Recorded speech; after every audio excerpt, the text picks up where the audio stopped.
es à la fois docteur en théologie et en philosophie, et tu viens de créer, donc de monter l'Institut des chrétiens d'Orient. Institut chrétien d'Orient. Un Institut chrétien d'Orient, dont tu vas dire quelques mots. Je te laisse. Maintenant? Oui. Après c'est mieux. Ouais. D'accord. Et donc, tu vas intervenir sur Spinoza et l'Orient. Spinoza, un réformateur de la religion. Merci beaucoup, Antoine, d'avoir répondu à l'appel et puis d'être venu aussi en famille. En famille, voilà. Merci infiniment. Ça fait baisser l'âge, la moyenne d'âge des membres de l'Académie. Ils veulent de scène. Pas rien pour nous. Tous les enfants. Coucou. Voilà. Merci Antoine. Est-ce que nous attendons ou... Non.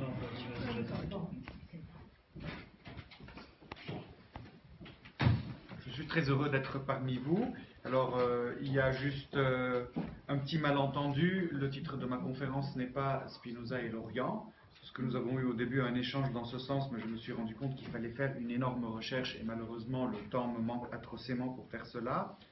Donc, je suggère une conférence qui s'intitule Spinoza, réformateur de la religion. Ça pourrait être un peu étrange que de parler de Spinoza sous cet angle, mais vous allez me comprendre. Néanmoins, ne craignez pas la mise à l'écart de l'Orient. Lorsqu'on parle de Spinoza, le juif, même athée, il y a toujours un oriental qui est là. Et j'essaierai peut-être, dans ma conclusion, de dire quelques mots sur l'Orient, si possible. De toute façon, aujourd'hui, il est besoin de dire beaucoup de choses sur cette région du monde. Donc, je vous suggère de parler de Spinoza en tant que réformateur de la religion, dans la perspective de la problématique de ce colloque, qui est celle de la théologie de la religion. Philosophie de la religion, c'est vrai, ça nous situe dans un domaine tout à fait différent. Spinoza, je ne sais pas si vous connaissez tous ce monsieur, donc c'est un juif d'Amsterdam dont les origines sont maranes. Les maranes, ce sont ces juifs qui ont été expulsés ou qui ont vécu dans la péninsule ibérique, l'Espagne et le Portugal. Ils s'appellent maranes parce que ces juifs professaient une façade catholique, ils étaient obligés de se montrer catholiques comme les autres, et à l'intérieur, ils pratiquaient toujours leur judaïsme, un judaïsme qui est quelque peu syncrétique, puisqu'il mélangeait et le catholicisme professé et le judaïsme pratiqué. Parmi les maranes, il y a de grandes figures qui sont complètement passées dans le catholicisme, c'est par exemple Sainte Thérèse d'Avila.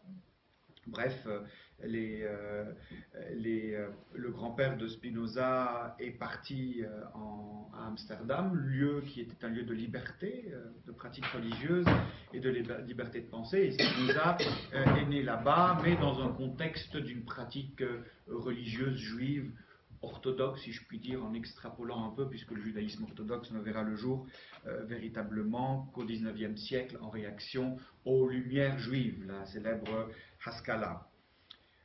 Donc Spinoza, né à Amsterdam, est voué à une carrière dans le cadre d'un judaïsme très attaché à ses origines.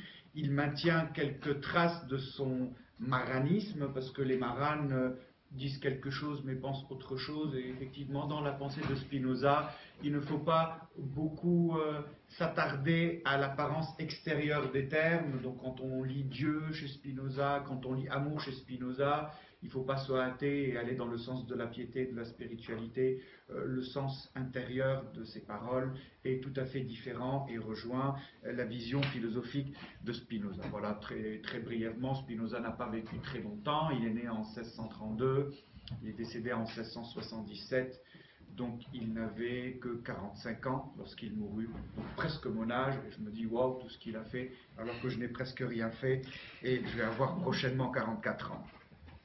Spinoza, dans l'histoire de la philosophie, l'histoire de la pensée, est évoqué pour des considérations qui sont autres que celles que je vais évoquer aujourd'hui. On en parle surtout en évoquant l'éthique, sa vision de la nature, de la substance, de Dieu, de la manière dont les lois naturelles sont agencées, de la manière dont elles produisent les êtres magnifiques que nous sommes. Il est connu pour son éthique, il est connu pour sa politique. Quand on parle de la pensée politique moderne et qu'on évoque Le Prince, On évoque Machiavel, qu'on évoque Thomas Hobbes, on évoque aussi Spinoza comme étant l'un de ces piliers de l'État moderne, chantre de la démocratie, critique de la religion en tant qu'instance déterminant la politique au XVIIe siècle. Et pour certains gourmets, quand on évoque Spinoza, l'on parle de son exégèse biblique, étant donné qu'il est très probablement l'un des grands-pères de l'exégèse biblique. Certes, avant Spinoza, il y a eu quelques précurseurs comme Erasme de Rotterdam ou comme Thomas Hobbes aussi, qui dans son gros Léviathan parle d'exégèse biblique, mais Spinoza quand même a fondé les jalons d'une science exégétique qui n'a pas été sans influencer avec fascination l'un des plus grands exégètes de l'ancienne France, et je pense à Richard Simon et à toute son œuvre de critique du Vieux Testament tel qu'on l'appelait à l'époque. Cependant, malgré ce Spinoza, philosophe pur, politicien dans le sens philosophique du terme ou exégète, je pense qu'il est possible de considérer Spinoza comme une sorte de réformateur de la religion, dans sa logique propre bien sûr, que j'expliquerai tout à l'heure. Un réformateur qui a comme outil sa philosophie naturaliste. Un peu étrange peut-être pour certains, la philosophie naturaliste est une philosophie qui exclut toute transcendance, au-delà de la nature, de ce que nous percevons, de ce que nous pouvons expérimenter, de ce que la raison peut percevoir. Au-delà de la nature, il n'y a rien, il ne peut rien y avoir de toute façon, parce que l'attribut de l'être, il est à la nature. Il n'y a pas de métaphysique, c'est Spinoza. Tout est dans la physis, tout est dans ce qu'il appelle la substance. Bon disciple sur ce plan, d'une manière partielle, de Descartes, et si je remonte beaucoup plus loin, d'Aristote. Pourquoi la philosophie de Spinoza, dans une perspective de la philosophie de la religion, peut être considérée comme une réforme de la religion, mais aussi comme une philosophie de la religion? Pourquoi? Car elle évalue la religion. Certes, lorsque Spinoza évalue, il n'est pas à genoux devant le Saint-Sacrement, il a sa vision de la nature. Donc il évalue la religion, il la situe dans l'histoire. Ne cherchez pas les origines de la religion dans une métaphysique qui d'ailleurs est absurde. Elle est là dans l'histoire, elle a ses conditions, il la définit, il dit ce qu'est une religion, une réalité fondée sur un excès d'imagination, dit-il. Il lui assigne un espace, il ne veut pas la détruire, il veut lui donner un lieu au sein de la cité. Il la justifie, elle est utile, elle répond à un besoin, et surtout, il la soumet à la nature. Ne cherchez pas à faire de la religion une réalité supérieure à la nature, au contraire, elle évolue selon les lois mêmes de la nature. Il la soumet à la nature, il la soumet aux politiques, ne cherchez pas les principes de la politique dans la religion, et il la soumet surtout à la raison. Au-delà de la raison, rien de vrai ne peut exister, car pour lui, la vérité est accessible uniquement par la raison. En dehors de la raison, il n'y en a pas. Spinoza est un mystique, mais sa mystique est une mystique rationnelle. Spinoza aime Dieu, mais son amour de Dieu est un amour rationnel. Et encore faudrait-il savoir ce qu'il entend dire par Dieu, mais cela, je vais vous l'expliquer. En fin de compte, cette religion est une instance très importante dans la philosophie de Spinoza, mais elle tombe sous sa plume dans le domaine de l'ignorance. Attention, ce n'est pas une insulte. Quand il parle d'ignorance, c'est l'ignorance des causes véritables des choses, de la manière dont la nature fonctionne véritablement et de la manière dont les choses sont véritablement. Néanmoins, même si cette religion est un excès d'imagination, même si elle est une ignorance de la vérité des choses, il ne cherche pas à l'éradiquer. Tant s'en faut. Au contraire, il cherche à la réformer. À la réformer car elle a une utilité au sein de la société. En tout cas, Spinoza n'est certes pas le premier philosophe athée dans le sens du théisme, il est athée. Spinoza, il ne croit pas en un Dieu personne, mais il n'est pas le premier philosophe à dire que la religion est utile. Le premier philosophe athée, nous connaissons un philosophe qui est toujours en vie, qui est d'ailleurs marxiste, che-guévariste, castriste, je pense à Régis Debray, qui aussi souligne l'importance de la religion dans une civilisation et dans une culture. Une civilisation qui n'a pas de religion forte, comme l'Europe aujourd'hui, est appelée au déclin. Du moins, c'est ce que pense Régis Debray. Donc, quelle utilité a la religion? Quelle réforme Spinoza suggère? Pour répondre à cette question, j'ai besoin de parler de la vision qu'a Spinoza de la religion. Mais pour vous rassurer et pour que vous voyez un peu clair dans mon exposé se débitera en 3 volets. Dans un premier volet, donc je réponds à cette question que je viens de poser, l'ontologie spinoziste. Comment conçoit-il l'existence et comment explique-t-il la place de la religion dans cette existence? Dans un deuxième temps, je parlerai de Spinoza en tant que lecteur de la Bible, parce que sa lecture de la Bible lui permettra ou lui permit de préciser les rouages de la religion et de préciser sa conception de la religion. Et enfin, je terminerai avec ces réflexions autour du problème théologico-politique, donc le problème qui est posé par cette religion qui s'immisce dans la politique et qui prétend vouloir la définir, la guider ou lui donner ses principes. Je commence par l'ontologie spinoziste. Donc le premier point sera peut-être un tout petit peu compliqué, mais je vais essayer de simplifier les choses au maximum. Au centre de la philosophie spinoziste, donc Spinoza, probablement le grand-père de l'athéisme, parce que son père est probablement Feuerbach, qui lui donne une dimension pratique. Donc ce grand-père de l'athéisme a au centre de sa philosophie Dieu. Quand on lui disait au XVIIe siècle « ta philosophie est athée », il protestait en leur disant « mais comment ma philosophie est athée? Elle commence avec Dieu, elle finit avec Dieu et Dieu traverse toute ma philosophie. Sans Dieu, ma philosophie n'a aucun sens. » C'est un descendant de Marane qui parle. Certes, le terme Dieu devrait être précisé chez Spinoza, parce que Deus, comme il le dit en latin, Deus sive natura, Dieu, c'est-à-dire la nature, ou pour reprendre le vocabulaire ontologique de Descartes ou d'Aristote, Dieu c'est la substance. Seul à Dieu appartient l'existence. En dehors de Dieu, rien ne peut exister. Je disais tout à l'heure que dans chaque juif, il y a un oriental. Vous voyez, il devient athée, mais pour lui, Dieu reste un et en dehors de lui, rien ne peut exister. Il reste monothéiste jusqu'au bout. Monothéiste, bien sûr, à sa sauce. Qui est Dieu? Dieu, c'est tout. C'est apostrophe ST, tout. Il sait tout, bien sûr, loué soit son nom, même si chez Spinoza, Dieu n'a pas de conscience, à moins de considérer que toutes nos consciences participent à la conscience de Dieu. C'est ce qu'on appelle l'attribut de la pensée, Spinoza.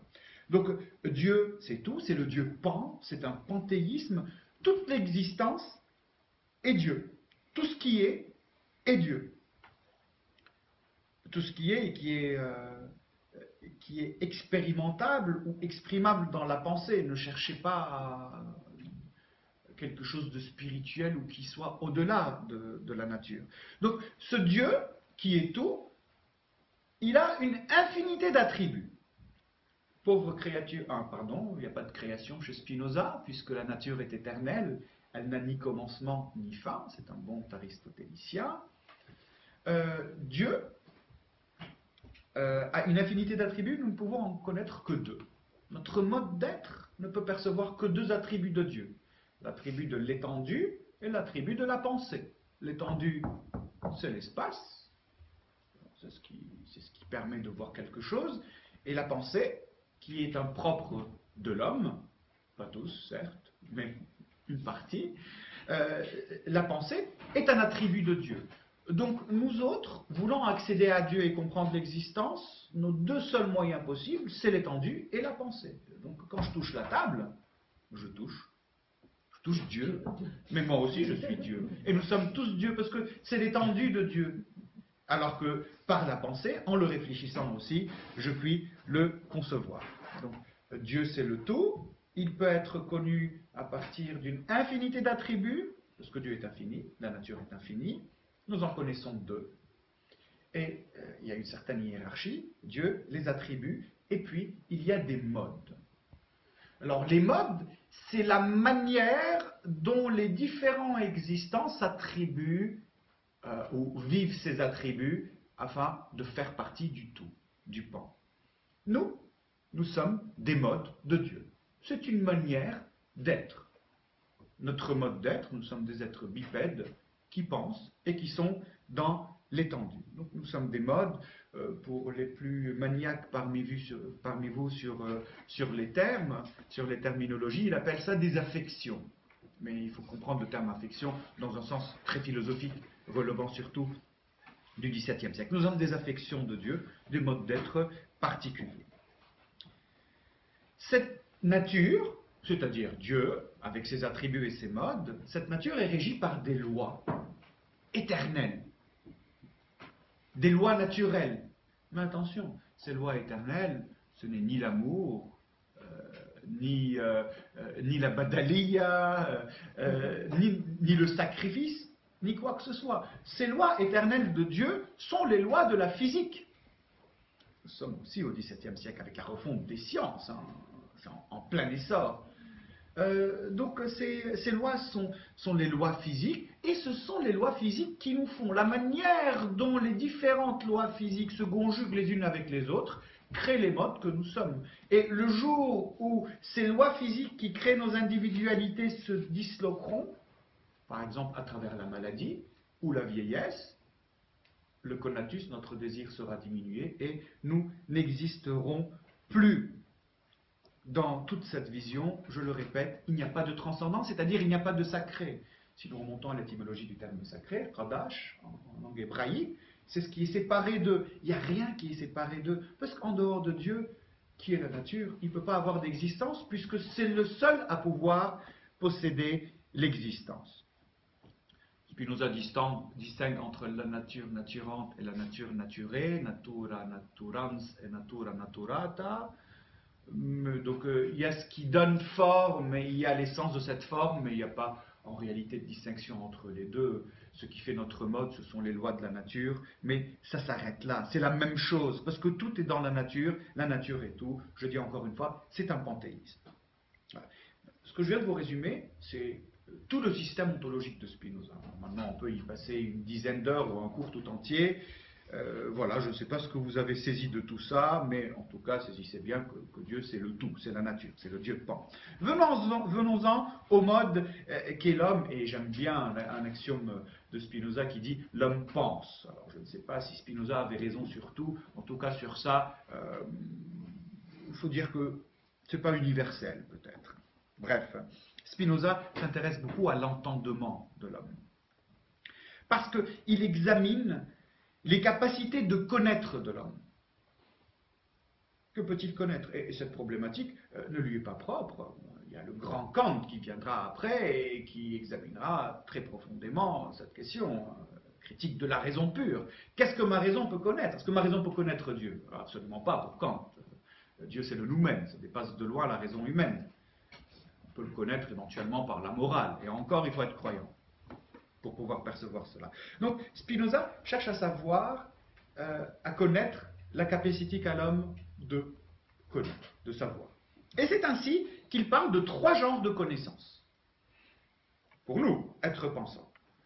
Premier degré, un deuxième degré, un troisième degré. Le premier degré, le premier genre de connaissance selon Spinoza, il l'appelle ignorance. J'ai déjà évoqué ce terme tout à l'heure. L'outil de ce premier genre de connaissance, c'est l'imagination. Ce premier genre de connaissance, il est propre à la religion. Alors pourquoi ignorance? Ce n'est pas un terme péjoratif. Ce n'est pas pour insulter les gens qui croient.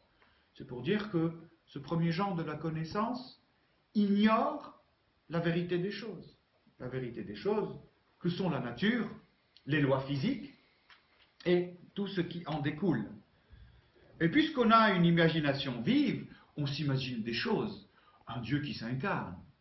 Dire que Dieu peut s'incarner, c'est comme dire que le cercle peut devenir un triangle. Ce qui est une absurdité absolue pour, pour la raison. Donc c'est une imagination que de croire que Dieu peut apparaître dans un buisson ardent, comme du feu. Comment un buisson peut brûler sans se consumer? C'est impossible. Parce que le miracle pour Spinoza est une absurdité. La nature ne peut pas produire en elle-même quelque chose qui est contraire à elle-même. étant donné que selon une certaine acception du terme de la pensée du miracle, notamment relevant de la pensée scolastique, c'est quelque chose qui brise les lois de la nature, qui est au-delà des lois de la nature. Alors je sais que dans une pensée biblique, on peut parler du miracle d'une manière différente, surtout avec l'évangile de Jean, comme signe. Mais non, pour lui c'est une absurdité. La nature ne peut pas se contredire. Parce que sinon, c'est une aberration si la nature se contredit. Donc c'est de l'imagination, c'est de l'ignorance. Et qui sont les prophètes? Les prophètes sont des gens qui sont dotés d'une imagination débordante pour pouvoir parler de Dieu de toutes les manières dont ils l'ont décrit. Ça, c'est le premier genre de connaissance. Ouais, on situe la religion dans la pensée de Spinoza et on se demande ce qu'il va en faire. Deuxième genre de connaissance, c'est la connaissance scientifique. Le scientifique, c'est celui qui prend ce verre et étudie les propriétés et en déduit des lois qui rejoignent les lois physiques, qui sont les lois éternelles de la nature. La connaissance scientifique est pour Spinoza une connaissance qui est plus élevée par rapport à l'autre connaissance. Mais attention, le scientifique s'arrête là, parce que le scientifique travaille sur le verre, point final. Alors il peut travailler sur le verre et sur la bouteille, mais ça s'arrête là. Il ne voit pas l'unité des choses, il ne voit pas le tout, parce que pour pouvoir percevoir le tout et la totalité, il faut être philosophe. La race supérieure pour Spinoza, ce sont les philosophes. Parce que le troisième genre de connaissance, c'est la philosophie, ou la science infuse. C'est là que nous retrouvons la mystique spinoziste. Le philosophe non seulement reconnaît et perçoit les lois naturelles, mais il les perçoit comme un tout. Ce ne sont pas des expériences isolées ou des lois isolées ou des domaines isolés, mais c'est un tout. Le philosophe voit que tout cela, toutes ces lois, existent dans une réalité qui s'appelle Dieu. Et pour Spinoza, Dieu est tout. J'étais très amusé jadis en lisant Pierre Bayle, le célèbre philosophe, qui a écrit sur Spinoza d'ailleurs, et ça lui avait coûté quelques critiques, qui décrivait Spinoza comme étant l'homme ivre de Dieu. Et le Libanais que je suis a été très sensible à cette expression, parce que chez nous au Liban, vous connaissez peut-être Saint Charbel. Saint Charbel, notre héros, notre Superman. Et Saint Charbel est un homme ivre de Dieu, c'est comme ça qu'on le désigne. Donc Spinoza, comme Saint Charbel, était un homme ivre de Dieu, mais c'est une ivresse et un Dieu qui sont différents. Ainsi, d'un point de vue de la nature, du philosophe, de cette philosophie, la religion est parfaite ignorance. Elle est dans l'erreur, parce qu'elle donne de Dieu une vision qui n'est pas bonne, qui n'est pas réelle, mais qui est fondée sur l'imagination. Cependant, Spinoza ne peut pas prendre sa philosophie et aller chez les religieux, notamment ceux qui détiennent le pouvoir politique, et leur dire, regardez, par rapport à la philosophie, ce que vous dites, c'est de l'ignorance. Il peut le faire auprès de certains initiés, de certains illuminés. Spinoza avait un cercle restreint d'admirateurs ou de gens acquis à sa philosophie, et d'autres cercles. Selon le rapprochement qu'on a de lui, la proximité qu'on a de Spinoza, on comprenait davantage. Donc on pouvait être, à l'époque, aux Provinces Unies de Hollande, c'est comme ça qu'on les appelait, on pouvait être remontrant, ou évangélique, ou je ne sais de quelle secte protestante, secte dans un sens purement universitaire.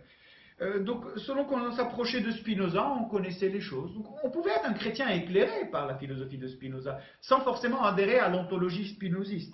Bon, bref, il pouvait utiliser sa philosophie pour dire aux religions, mais arrêtez vos bêtises.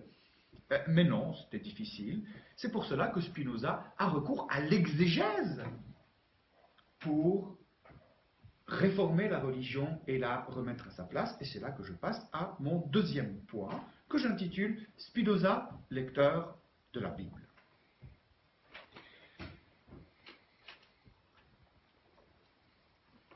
Dans sa lecture de la Bible, Spinoza, d'un côté, innove, il a une particularité dans son exégèse, mais il s'inscrit dans une tradition. Certes, Spinoza n'est pas le premier exégète dans le sens de l'exégèse historico-critique. Il n'est pas le premier exégète, il y en a qui l'ont précédé. Je les ai évoqués tout à l'heure. J'ai évoqué Erasme de Rotterdam, je pense notamment au Grammaticus d'Erasme de Rotterdam, celui-ci qui commençait à souligner les failles grammaticales dans le texte biblique en disant « Tiens, ce texte n'est pas si parfait que ça, nous sommes à une époque où le texte biblique était un texte intouchable. » Je ne vous parle pas de la Massor chez les Juifs, c'est Spinoza qui eut affaire à ça, mais aussi dans la manière dont les protestants abordaient le texte biblique, qui était un texte parfait. Lorsque je rédigeais ma thèse sur cette question, je pensais beaucoup à l'islam, qui a aujourd'hui une vision très parfaite du texte coranique, parole de Dieu éternelle, descendue sur Mahomet.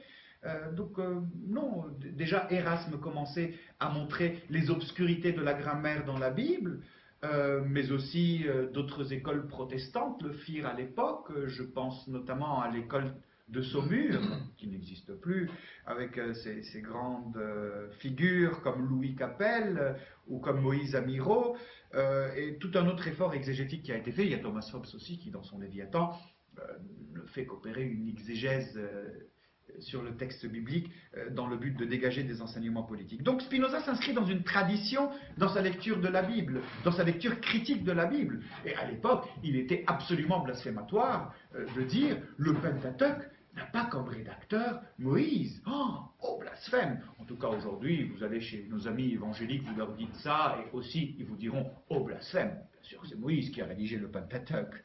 Bon, bref. Mais Spinoza a ceci de particulier qu'il a, dans sa lecture exégétique, désacralisé le texte biblique d'une manière radicale. Parce que Erasme, il critique un peu le texte biblique, mais quand même, c'est un texte inspiré, humaniste qu'il est. Il disait dès qu'il y a de la violence, ça ne peut pas être le Dieu de la révélation chrétienne, mais quand même, il y a beaucoup de textes qui sont bons pour Erasme. Même Thomas Hobbes, qui a bien critiqué le texte, sature à un niveau. Parce que Thomas Hobbes n'est pas athée, il est agnostique. Et donc il y a un niveau où on sent que le sacré peut encore trouver une place. On peut encore trouver une place à un divin hypothétique. Et d'ailleurs, la divinité ou l'autorité divine, Thomas Hobbes la donne au roi, au monarque. Spinoza, non, il désacralise entièrement en disant cette Bible que vous dites être un livre sacré, et à partir de ce principe, vous dites que la politique doit se fonder sur cette révélation. Cette Bible, c'est un livre humain, trop humain, pour paraphraser Nietzsche.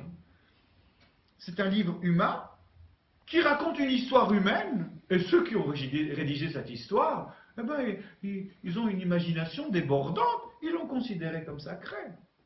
Oh, mais en fin de compte, tous les peuples ont des histoires, et toutes les histoires des peuples sont des histoires sacrées. Et d'ailleurs, chaque peuple peut considérer que son histoire est sacrée. Qui peut lui dire non?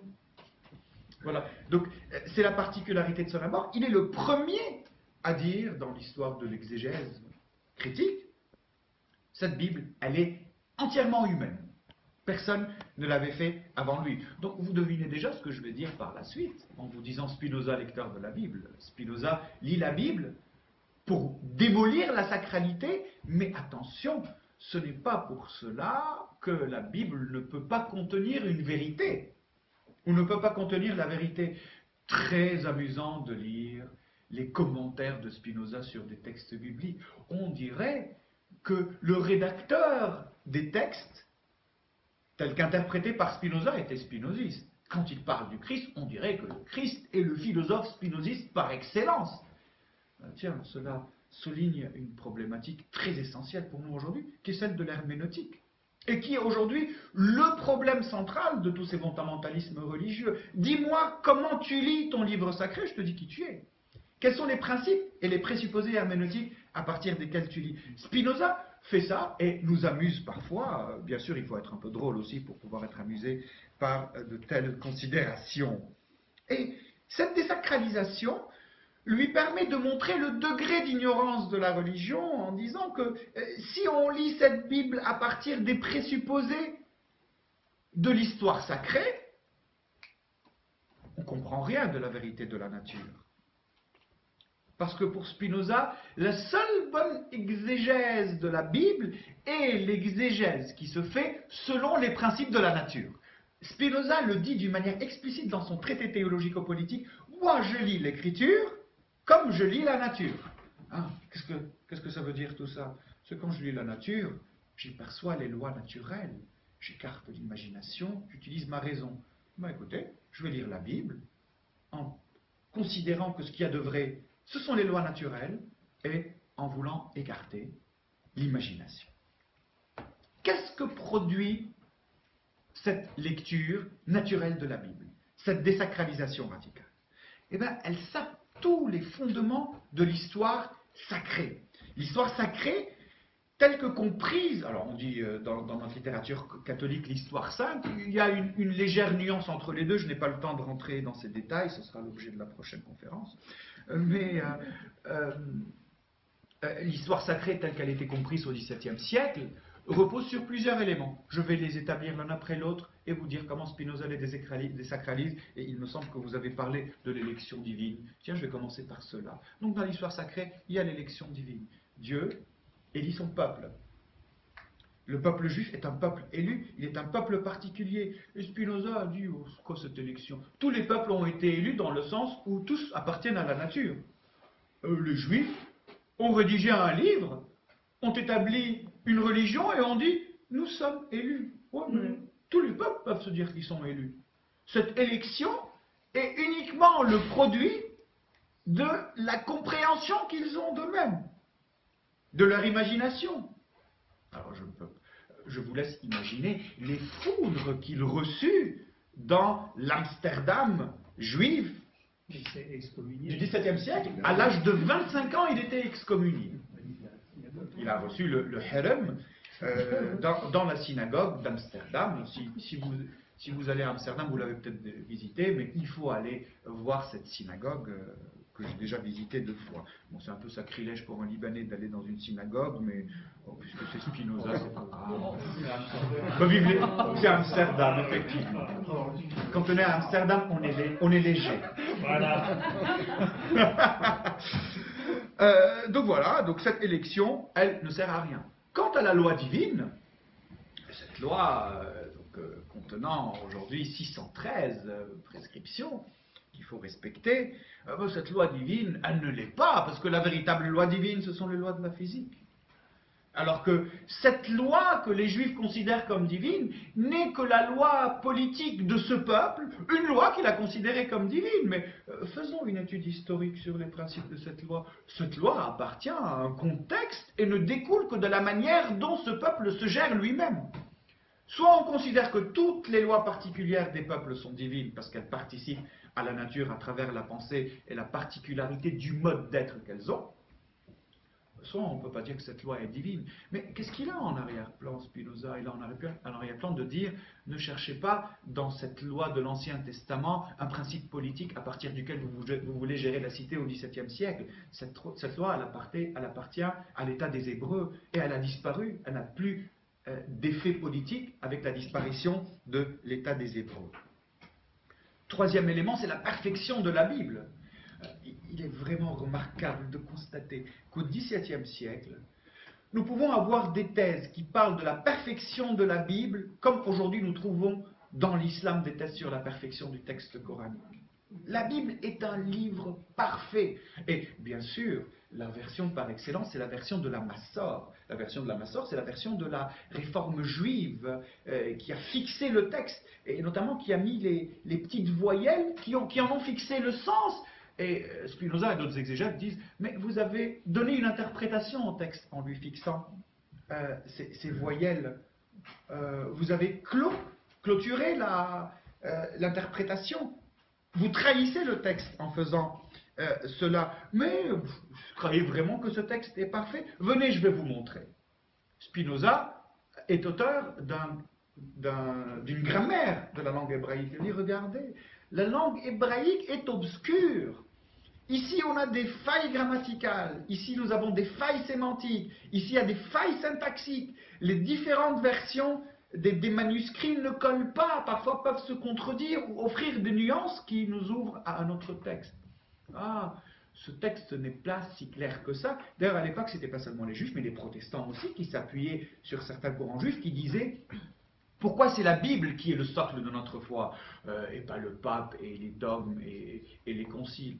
Parce que la Bible a un texte qui est clair. Spinoza va dire, il n'est absolument pas clair. Si cela vous amuse, n'hésitez pas à lire le Tractatus Theologicus Politicus de Spinoza. Je dis en latin parce que ça fait savant, mais sinon c'est le traité théologico-politique, voilà. Il continue, le quatrième pilier de l'histoire sacrée, les miracles. Qu'est-ce qui prouve que l'histoire judéo-chrétienne est véritable? Il y a les miracles. Miracle. Déjà, le miracle est absurde, parce qu'il ne peut pas exister dans la nature une contradiction, parce que si la nature se contredit, elle ne peut pas être cohérente. Et puis de dire, mais vous croyez vraiment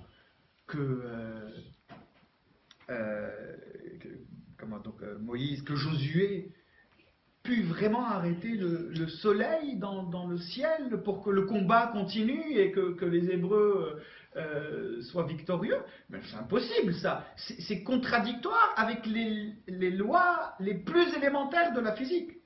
Donc ce que vous appelez miracle, c'est le fruit de l'imagination. Parce que l'autre pilier, le cinquième, c'est la figure du prophète. Le prophète, qui est-il? Que fait-il? Est-il vraiment le messager de Dieu?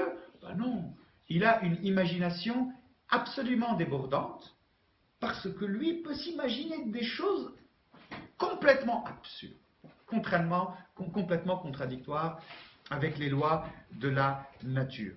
Et en fait, tout cela nous mène à dire que cette divinité de l'écriture est purement illusoire. L'écriture est un livre, comme je l'ai dit tout à l'heure, trop humain. Mais bien sûr, si vous êtes de bons élèves, et si vous prenez cette écriture et que vous la lisez selon les principes de la philosophie spinoziste, vous pourrez y trouver la vérité. Mais encore, faudrait-il avoir ces outils herméneutiques qu'il utilise. Conséquence de cette lecture désacralisante de Spinoza, la religion ne peut plus prétendre à la vérité. Parce que tout ce qu'elle nous présente comme étant les fondements et les preuves de la vérité, l'élection divine, la perfection de la Bible, les miracles, etc., tout ça relève de l'ignorance. Ils n'ont rien compris de la manière dont la nature évolue. Cela intéresse Spinoza d'un point de vue philosophique pour dire la vérité, il faut la chercher dans la philosophie et pas dans la religion, mais cela l'intéresse aussi, donc cette exégèse qu'il fait, elle l'intéresse beaucoup d'un point de vue politique. Donc sa critique de la religion, sa lecture de la religion, elle est non seulement pour dire, pour moi le philosophe, nous sommes dans l'ignorance, mais elle est aussi pour dire, ah tiens, elle m'est utile en politique, et pour diverses raisons, et c'est pour cela que je passe à mon troisième et dernier point. Je parle déjà depuis 37 minutes, avec vous le temps passe tellement vite. Pour moi, du moins, pour vous, je ne suis pas si sûr. Donc, le dernier point, c'est le problème du théologico-politique. Le problème du théologico-politique, c'est le problème de la confusion entre la politique et la religion. C'est le fait que que la religion veuille gérer le politique. Et pour Spinoza, sur ce plan, le problème de la religion est ceci. Il compromet la liberté de philosopher. Parce que, à partir de tes principes dogmatiques, tu vas me dire, tes réflexions philosophiques sont hérétiques, diverses. Eh bien non, moi, comme philosophe, non seulement je suis utile pour la société, mais en plus, j'ai le droit de le dire. Et d'ailleurs, son traité théologico-politique, il le rédige et le dédie au gouverneur pour lui dire ça c'est bon pour la cité, c'est bon pour la politique de suivre ces principes. Mais aussi cette lecture désacralisante où le problème de la religion est dans le fait qu'elle voudrait avoir une mainmise sur la politique. Et forcément, si la religion a une mainmise sur la politique, elle compromet la liberté de penser. Et ne touchez pas pour Spinoza à la liberté de penser. La réforme de Spinoza, telle que je le suggère dans mon titre, donc Spinoza, un réformateur de la religion, la réforme de Spinoza cherche à distinguer le politique du religieux, à distinguer la philosophie de la théologie, la philosophie de la vérité, la théologie de l'ignorance. Donc elle cherche à les distinguer, à les séparer et à soumettre le politique au religieux, d'une manière absolue. Le religieux n'a rien à dire au politique. Il n'a aucun principe à lui proposer pour gérer la cité. Car on ne peut pas trouver de justification divine à ce religieux pour pouvoir prétendre avoir une main mise sur la politique. Parce que, on le voit bien, selon les lois de la nature, ce religieux est imaginaire. Cependant, une fois cette séparation effectuée entre le politique et le religieux, une fois la soumission de la religion au politique opérée, la religion trouve sa place dans la société, elle est même nécessaire. C'est toujours un peu remarquable de voir que des auteurs tellement violents avec le dogme religieux ou la vérité religieuse, donc remarquable de voir à quel point ils détruisent d'un côté en disant c'est du pur vent, et d'un autre côté ils disent on en a absolument besoin. Sans cela, c'est impossible parce que la religion a une fonction dans la société. Néanmoins, l'importance et le biais de la religion dans la société est purement orthopraxique. Donc il relève de la pratique, de sa nécessité pratique. Et il est de facture morale, donc ce biais. Pourquoi? Parce que la religion est la seule instance qui, selon Spinoza, peut pousser les croyants à obéir. Parce que le croyant qui croit que Dieu l'investit d'une mission divine, il va aller vous combattre. Parce que vous êtes différents, parce que vous ne partagez pas ces mêmes principes. Comment pouvoir, dans la cité, calmer ces gens fous qui sont motivés par leur imagination? Eh bien, on va leur dire, attention, si vous n'êtes pas gentil, vous allez aller en enfer. Et pour être de bons chrétiens, vous devez aimer votre prochain, même s'il est différent, même s'il est mécréant, même s'il est athée. Et ainsi, les croyants qui sont incapables de percevoir la vérité des choses, ah oui, parce que Spinoza croit que personne ne naît rationnel et que peu de gens le deviennent. C'est un principe qui revient, qui est récurrent dans l'histoire de la philosophie, depuis la philosophie antique. Donc il est convaincu que la grande majorité des gens resteront ignorants quant à la vérité philosophique qu'il apprend. Mais comment pouvoir contrôler ces ignorants? Eh bien, nous les contrôlons à travers la religion qui les pousse à l'obéissance. Et Spinoza était très tolérant vis-à-vis des gens qui sont autour de lui. Il a vécu dans un grenier pendant une bonne partie de sa vie parce qu'il était persécuté. Il a essuyé l'assassinat à Amsterdam, c'est ce qui l'avait poussé à émigrer, à aller vivre à Den Haag, à La Haye, où il y a son tombeau d'ailleurs, sa sépulture, devant la Nieuwe Kirke protestante, mais dans le jardin, là où on met les mécréants, parce que c'est pas bien de le mettre avec les autres qui héritent de la vie éternelle. Et donc Spinoza disait à la servante qui travaillait chez eux, lorsqu'elle revenait le dimanche du culte, il lui disait mais qu'est-ce qu'il vous a dit le pasteur? Et donc il écoutait très bien le sermon du pasteur, et donc le pasteur vous a exhorté à la charité, au don. C'est très bien, persistez. En aucun cas Spinoza ne veut troubler les ignorants, parce que de toute façon ils ne comprendront pas. Et donc il leur dit c'est très bien, aimez votre prochain, c'est ce qu'il y a de mieux. Et donc la religion est nécessaire pour lui, pour la paix civile. Et parce que personne ne l'est raisonnable et que peu de gens le deviennent. Cependant, attention, bémol, cette religion qui est nécessaire pour contrôler les ignorants, elle doit être contrôlée par l'État. Ce n'est pas n'importe quel pasteur ou prêtre qui peut sortir son interprétation de l'Écriture et de la proposer aux croyants. Absolument pas. C'est à l'État de contrôler l'exégèse de l'Écriture. Pourquoi? Parce que toute exégèse qui serait en contradiction avec les principes même de la politique et de la paix sociale sont à mettre de côté. La religion est contrôlée par la politique, jusque même l'interprétation de l'écriture. Pour Spinoza, il n'y avait qu'une seule interprétation valable, c'est l'interprétation qu'autorise le pouvoir politique. Et dans le cadre de tout cela, il est remarquable de constater encore comment un philosophe athée a beaucoup d'affinité avec la personne du Christ. Je pense aussi à Nietzsche, plus tard. Parce que pour lui, le Christ est la jonction des ignorants et des philosophes. Chacun le comprend d'une manière différente. Certes, le philosophe prend le Christ dans sa réalité, parce que le Christ a enseigné les principes éternels de la nature tels que Spinoza les comprend. Le meilleur, le plus grand philosophe spinoziste, c'est le Christ. Mais d'un autre côté, le Christ est aussi le chemin et l'exemple des ignorants, parce que même s'ils ne peuvent pas comprendre l'enseignement philosophique du Christ, au moins ils peuvent comprendre son appel à l'amour et à la charité, et cela est nécessaire pour bâtir une paix sociale. Donc pour Spinoza, l'amour dans la religion, il est logique, parce que c'est ce qui permet aux différences de pouvoir vivre au sein de la même cité. Je conclus.